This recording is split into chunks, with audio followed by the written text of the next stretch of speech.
Ryan Ellis, the town's most respected detective, never imagined the day he would be handcuffed, crying out for his mother as the law he swore to uphold turned against him. Detective Ryan Ellis was the kind of officer everyone in town admired. Tall, composed, and always in control, he walked the streets with a presence that commanded respect. People trusted him, not just because he wore the badge, but because he had a history of solving difficult cases and protecting citizens when danger struck. He had earned a reputation for being fair, reliable, and seemingly incorruptible. Parents would tell their children stories about him, neighbors would nod approvingly as he passed by, and fellow officers looked up to him as an example of what law enforcement should be. Yet, beneath this polished exterior, Ryan carried invisible burdens that no one could see. Every morning, he woke before dawn and went through his routine with military precision. He checked his equipment, reviewed reports, and prepared himself for a day filled with unpredictability.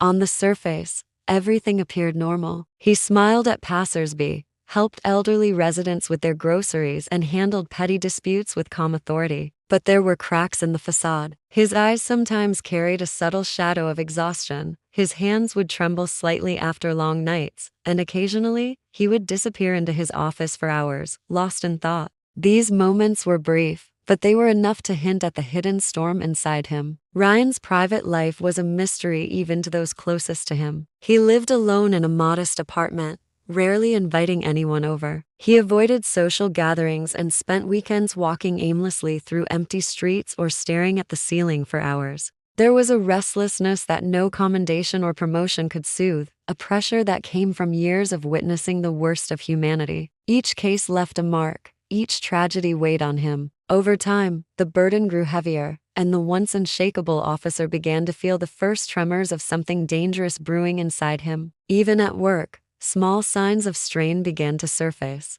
Reports that should have been filed meticulously were sometimes incomplete. He missed minor details during investigations that he would have caught easily before. His colleagues noticed the shift, but they chalked it up to stress or long hours. The town still adored him, unaware that their hero was silently battling demons no one could see. And in those quiet, lonely nights, Ryan would lie awake knowing that the life he had built on respect and authority was fragile, hanging by threads only he could see, and that something in his carefully controlled world was about to unravel. The first sign that Ryan Ellis's life was not as perfect as it seemed came in the form of an anonymous tip. A letter arrived at the precinct one gray morning, unsigned and untraceable, claiming that Ryan had been manipulating evidence in several investigations. At first, the idea seemed absurd. Ryan had built a career on integrity, earning the trust of colleagues, superiors, and the entire town. How could the man everyone believed to be incorruptible be capable of wrongdoing?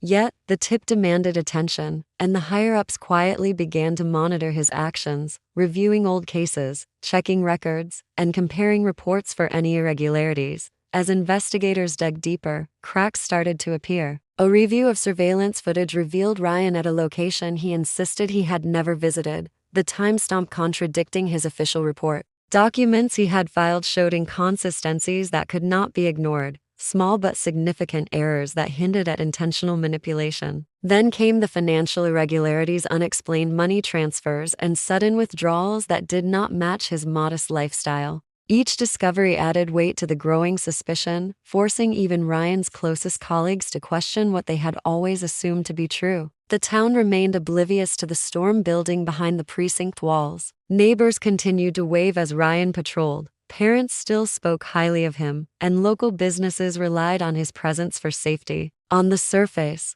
life remained normal. Yet beneath that veneer, Ryan's world was slipping, and with every report analyzed and every file examined, investigators began to understand that the man they trusted might have been living a secret life.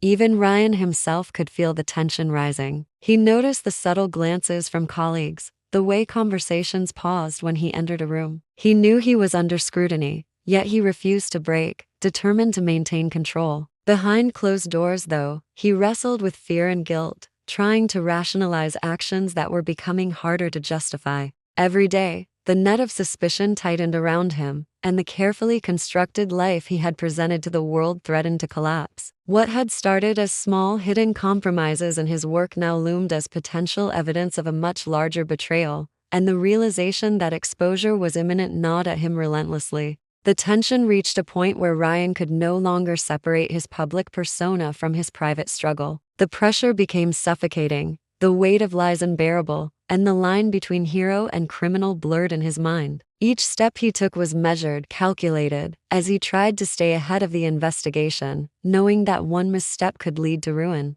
The town that had once admired him would soon see a side of Ryan Ellis that no one could have imagined. The day Ryan Ellis was arrested began like any other, but by evening, the entire town would be shaken. Investigators had gathered enough evidence to make the move, carefully planning every step to ensure there was no room for error. They knew the moment would be chaotic, and they were right. When the officers arrived at Ryan's apartment, cameras from nearby news crews had already captured the scene. Neighbors peered from windows and doorways, whispering, as the officer who had once been a symbol of safety was handcuffed and led away. Ryan's expression was unlike anything the town had seen before. There was no defiance, no anger. Instead, his eyes were hollow, and his body trembled under the weight of reality. For the first time, the man who had always stood tall for others appeared completely vulnerable. The camera lenses caught the moment he broke down, letting out a cry that was raw and unfiltered, a cry not for himself, but for his mother.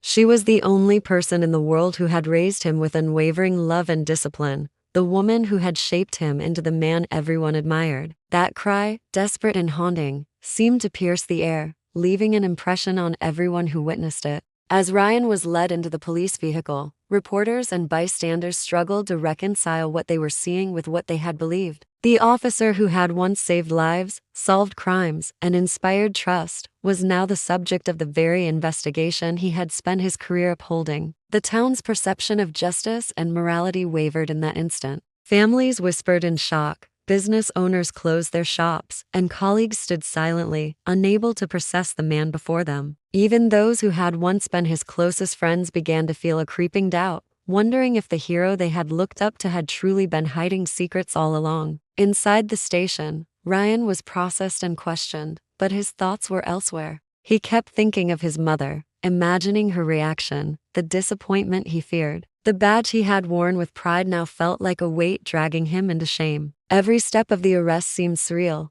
each moment stretching into eternity. Outside, the town watched, unable to look away, caught between fascination and sorrow. It was a turning point, not just in Ryan's life, but in the lives of everyone who had trusted him. The arrest was not only the fall of an officer but the unraveling of a story the town had believed to be untouchable, a story that would haunt them long after the handcuffs clicked into place. The day Ryan Ellis was arrested began like any other, but by nightfall, it would change the town forever. Investigators had been quietly gathering evidence for weeks, piecing together the trail of inconsistencies, financial irregularities, and manipulated reports. When the decision was made to move in, the operation was precise and calculated. Officers arrived at his apartment with caution, knowing the man they were about to arrest was the very embodiment of law and order in their community. Yet no amount of planning could prepare them for the scene that unfolded.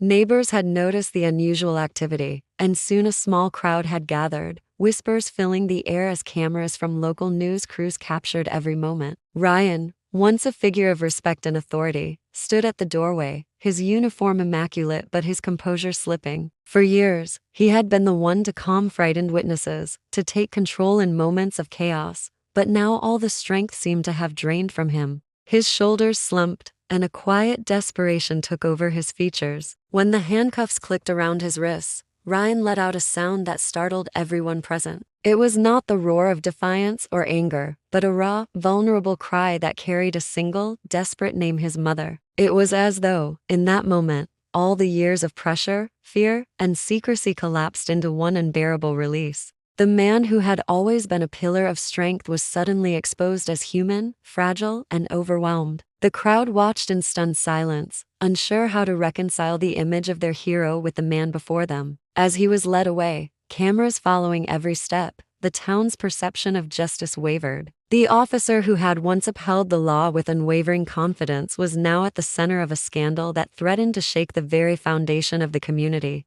Friends and colleagues whispered among themselves, struggling to understand how someone so respected could have crossed the line. Even as the authorities carried out their procedure with professional precision, Ryan's quiet, haunting sobs echoed in the minds of everyone watching. Inside the station, Ryan was processed, his badge removed and placed on a counter, symbolizing the end of an era. Each movement felt surreal, every step heavy with the weight of shame and regret. For the town, the arrest was not just a legal event, it was the shattering of an illusion. The man who had been a symbol of safety, courage, and integrity was now a reminder that appearances can be deceiving, and even the strongest among us can fall. As the investigation into Ryan Ellis deepened, shocking truths began to surface that no one could have predicted. Initially, the town saw him only as a corrupt officer, someone who had betrayed the trust of the community. But as detectives examined his past cases in detail, a different, far more complex picture began to emerge. Ryan had not acted out of greed or selfishness. His actions were driven by a warped sense of justice. He had been protecting victims the law had overlooked,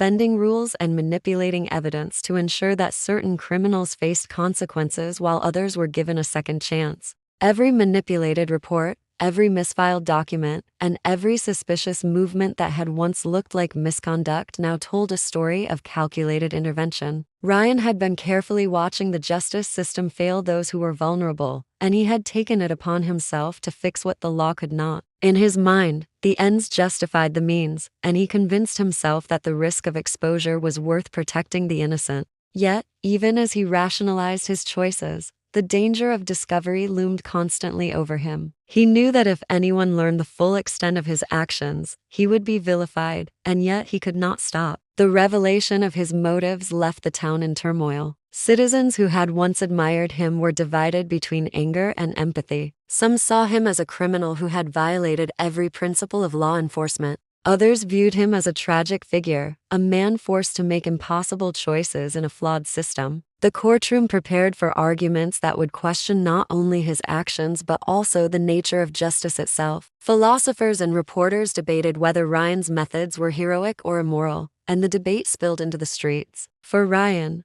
the knowledge that his motives might be understood brought no comfort. The emotional weight of his decisions, combined with the fear of public condemnation, became suffocating. Each day in custody was a reminder of the life he had lost, the respect he had once commanded, and the mother who had always believed in him. He replayed every choice, every decision, every act of manipulation, trying to reconcile his desire to protect others with the fact that he had become the very thing he once fought against. The line between right and wrong had become blurred beyond recognition. Ryan's story was no longer simply about a police officer breaking the law. It was about a man trapped in a moral maze forced to navigate the consequences of a justice system that had failed both him and the people he sought to protect. The town, once proud of their hero, now faced the unsettling truth that even the strongest intentions can lead to devastating consequences. The trial of Ryan Ellis gripped the town in a way nothing had before. Courtrooms were packed, news cameras lined the streets, and the townspeople followed every update with a mixture of fascination, anger, and disbelief. Each day revealed more details about the manipulations Ryan had carried out, the evidence he had altered, and the motives behind his actions. Yet, as the prosecution laid out the case, the defense painted a different picture: a man trapped between duty and conscience, a man forced to make impossible decisions in a system that often failed those who needed him most. Inside the courtroom, Ryan remained composed on the surface, but his eyes betrayed the turmoil within. The once unshakable officer who had faced danger with calm precision now seemed fragile, weighed down by the consequences of choices he had believed were necessary. His thoughts constantly drifted to his mother, imagining her reaction, the disappointment she would feel, the questions she would ask. She had raised him to be strong, honest, and courageous, and now he faced the reality that his actions might have shattered her faith in him forever. As the trial progressed, public opinion fractured. Some citizens demanded justice, insisting that no motive could excuse the lawbreaking. Others found themselves sympathizing with Ryan, recognizing the twisted morality that had guided his decisions. Editorials debated whether he was a criminal, a vigilante, or something in between. The town, once united in admiration for their hero, was now divided, and every discussion seemed to circle back to the same haunting image: Ryan handcuffed and crying out for his mother, a man who had once embodied trust and courage reduced to raw vulnerability. When the verdict was finally delivered, the tension in the courtroom was unbearable. Ryan was convicted, the legal consequences clear, but the emotional impact extended far beyond the sentence. He was led away, his badge removed, and his uniform replaced with a prisoner's jumpsuit. Yet the story did not end with the gavel. In the hearts of those who had once admired him, the image of the officer crying out for his mother lingered, a reminder of the human fragility hidden beneath the facade of strength. Ryan Ellis's story became a lasting symbol of the complex nature of morality, justice, and human imperfection. It reminded the town that even those who appear unshakable can carry burdens unseen, and that the choices made with the best intentions can sometimes lead to the most devastating outcomes. His fall was both a cautionary tale and a reflection of the gray areas that exist between right and wrong, leaving the town forever changed by the man who had once protected them all.